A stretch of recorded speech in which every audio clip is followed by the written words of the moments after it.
नमस्कार, मैं हूं विकास मीजा। आप देख रहे हैं अब तक टाइम। दोस्तों, हम पहुंचे हैं एक बार फिर, आपको बता दें, डीएफएससी कार्यालय के अंदर, क्योंकि बड़ी खबर सामने आ चुकी है। आपको बता दें, भ्रष्टाचार के आरोप में जो डीएफएससी कार्यालय के 2 अधिकारी पकड़े गए थे, उनको निलंबित कर दिया गया है। और इसके अलावा जो तीसरा व्यक्ति था, चौकीदार था, उसके बारे में साफ तौर का विभाग का कहना है कि वो इनका कर्मचारी नहीं था। दोस्तों, आपको बता दें, इस पूरे मामले के अंदर जो कंप्लेंटेड हैं विकास शर्मा के राजपुर से, जो डिपो होल्डर भी हैं, उनकी शिकायत पर ये भ्रष्टाचार का बड़ा खुलासा हुआ है।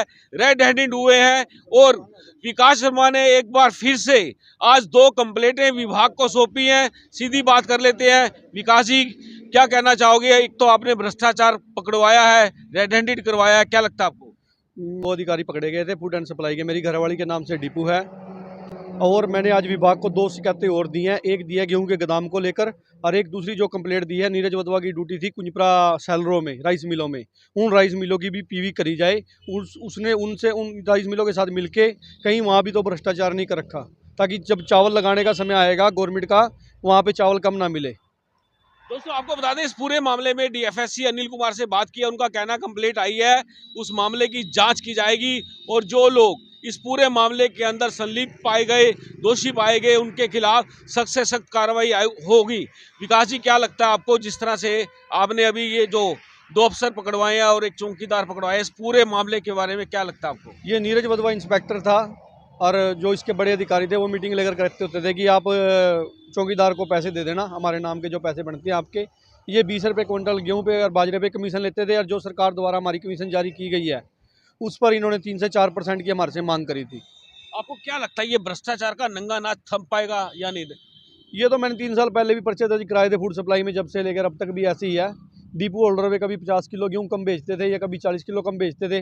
डिपो होल्डर के लिखित में देने के बाद भी कि हमारे पास राशन कम आ रहा है, नीरज वधवा ठेकेदारों की पेमेंटें जारी करा देता था, बिल पास कर देता था।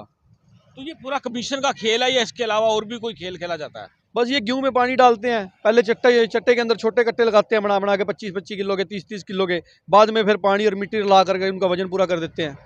अच्छा, और क्या लगता है आपको, जिस तरह से आपने कहा था कि जो मटेरियल्स आता है डिपो पर आता है, उसमें कुछ गुणवत्ता की उसकी बात करें तो गुणवत्ता को लेकर क्या कहना है? जैसे कई बार राशन कम आता था या खराब आता था, इनको बोलते थे, हमारे ऊपर प्रेशर डाल के उसको तुरवाने के वो करते थे, भी आप तुरवा लो इसको। अच्छा, आपने इतना बड़ा स्टेप उठाया, एक भ्रष्टाचार के जो अधिकारी थे उनको पकड़वाया, किसी तरह का कोई आपको कोई थ्रेट वगैरह या कोई डर तो नहीं है? माननीय उच्च न्यायालय ने मेरे को पहले ही जो पहले एफआईआर कराई थी उनमें मेरे को सुरक्षा दे रखी है। अगर कोई दिक्कत आएगी तो मैं माननीय एसपी साहब से मिल लूंगा। एसपी साहब बहुत बढ़िया इंसान है, बहुत बढ़िया अफसर है। विकास जी, आज आपकी प्रशंसा हो रही है, विभाग भी कर रहा है। उनका साफ तौर पर कहना है कि विकास शर्मा ने बहुत अच्छा काम किया और ऐसे लोगों को, ऐसे डिपो संचालकों को आगे आना चाहिए। किसी भी तरह का भ्रष्टाचार होता है तो यहाँ पर उनको बताया जाए, जिस पर तुरंत कार्रवाई की जाए। देखिए, मैं विभाग में कंप्लेंट करता तो इनके ऊपर जांच और कोई कार्रवाई होनी नहीं थी, क्योंकि इनके तार ऊपर तक होते हैं अधिकारियों के, इनके ऊपर कोई कार्रवाई नहीं होती। मैंने विभाग में पहले भी शिकायतें दे रखी हैं। बिना गेहूं का आरओ था एमआईटीसी करनाल से, माल उठवाया रसूलपुर से, एफसीआई ने लिख के दिया कि हमारा कोई आरओ नहीं बना हुआ रसूलपुर गांव से, फिर भी गेहूं उठी, कंप्लेंट दी, कोई कार्रवाई नहीं हुई। क्या लगता है आपको, आप शिकायतें करते हो, काफ़ी शिकायतें करती है, कितनी शिकायतों में अभी तक कार्रवाई हुई है? पहले जो देवेंद्र मान वाली एफआईआर हुई थी, अब विजिलेंस ने कार्रवाई करी है। बाकी मेरी 10 से 12 शिकायतें जो मैंने कर रखी है विभाग में पेंडिंग पड़ी हुई है। अभी तक पेंडिंग है पूरी? अब तक 10वें महीने से कर रखी है, अब तक सारी पेंडिंग पड़ी हुई है। क्या कोई मांग करोगे सरकार से आप? और सबसे बड़ी बात यह है कि आरटीआई में रिकॉर्ड मांगते हैं तो डिपो जो रिकॉर्ड मांगता है उसके से पैसे भी उड़वा लिए जाते हैं, उसको फिर भी रिकॉर्ड मुहैया नहीं कराया जाता। मतलब आरटीआई कानून का जो है उसका भी उल्लंघन हो हो रहा है जी, 4-4 महीने से आरटीआई पेंडिंग पड़ी है। तो अभी तक कोई बात की है? आप सरकार से बात करोगे, मुख्यमंत्री से बात करना चाहोगे इस पूरे मामले को लेकर? क्या लगता है आपको? मुख्यमंत्री तो मीडिया के माध्यम से मुख्यमंत्री जी ने देख ही लिया होगा भी करनाल में क्या हुआ है, लेकिन फिर भी मैं मिलने की कोशिश करूंगा। बिल्कुल दोस्तों, आपको बता दें, विकास शर्मा है ये, और इस पूरे मामले को लेकर मुख्यमंत्री के सामने जाने वाले हैं, उनसे बात करने वाले हैं। और आपको अब सुनवाता हूं इस पूरे मामले को लेकर डीएफएससी करनाल जो अनिल कुमार है उनका क्या कहना है। और उन्होंने खास तौर पर लोगों से, डिपो होल्डरों से मांग की है कि किसी भी तरह का कोई भी भ्रष्टाचार होता है तुरंत उसकी शिकायत दें, और जिस पर बड़ी सख्ताई से कार्रवाई की जाएगी। डीएफएससी साहब, क्या चल रहा है इस पूरे भ्रष्टाचार के मामले के अंदर? जो लोग पकड़े गए हैं, एक सेवानिवृत्त भी है और एक इंस्पेक्टर है और एक एफएसओ है, इनकी जगह नई पोस्टिंग होगी है, कैसे आगे मैनेज होगा? जी देखिए, इसमें भ्रष्टाचार के केस में जो हमारे 2 अधिकारी पकड़े गए हैं, जिसमें एक एएफएसओ हैं और एक इंस्पेक्टर हैं, इनको सस्पेंड किया जा चुका है अरेस्ट के बाद, और इनकी जगह पे आज हम नई नियुक्तियां करेंगे। एएफएसओ और इंस्पेक्टर को चार्ज दिया जाएगा।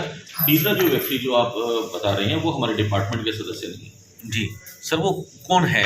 वो चौकीदार हैं कोई, जिनको टेम्पररी काम के लिए रखा गया। सर, वो क्या करते क्या थे? उन पे काफ़ी कहते हैं कि आरोप आते हैं उनके ऊपर। वो जो मुझे पता लगा है, इन्होंने उसको जैसे कॉन्फिड का जो काम होता है या अपना विभाग से संबंधित जो कुछ काम इन्होंने अपने प्राइवेट तौर पर रखा हुआ है, तो सरकारी आधिकारिक तौर पे उसे नियुक्त नहीं किया गया।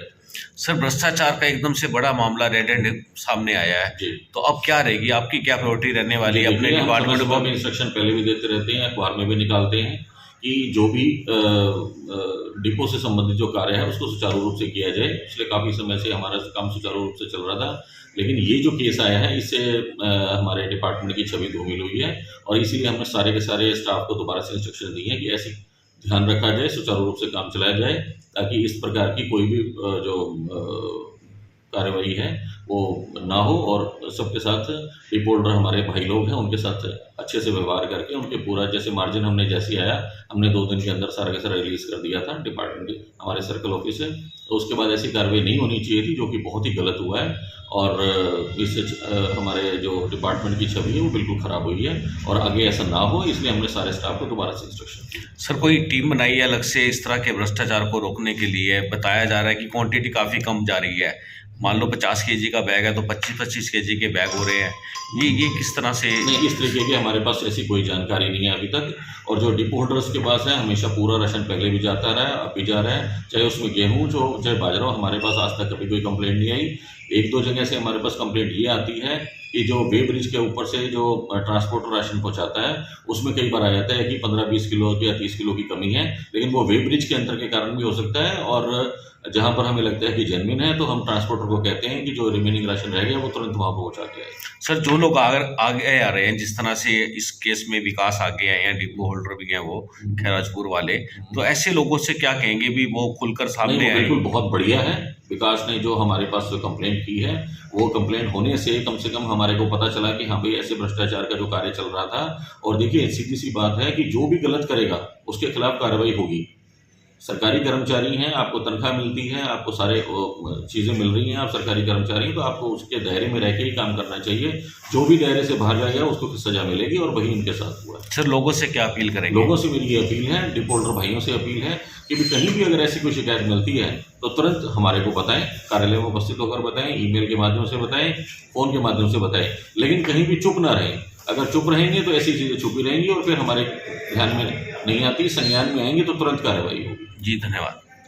दोस्तों, ये खबर आपको कैसी लगी है हमें कमेंट बॉक्स में एक बार बता दें। आप देख रहे हैं अब तक टाइम्स, मैं हूं विकास सुगीजा, अपने साथी रिके निषाद के साथ। नमस्कार, जय हिंद, जय भारत।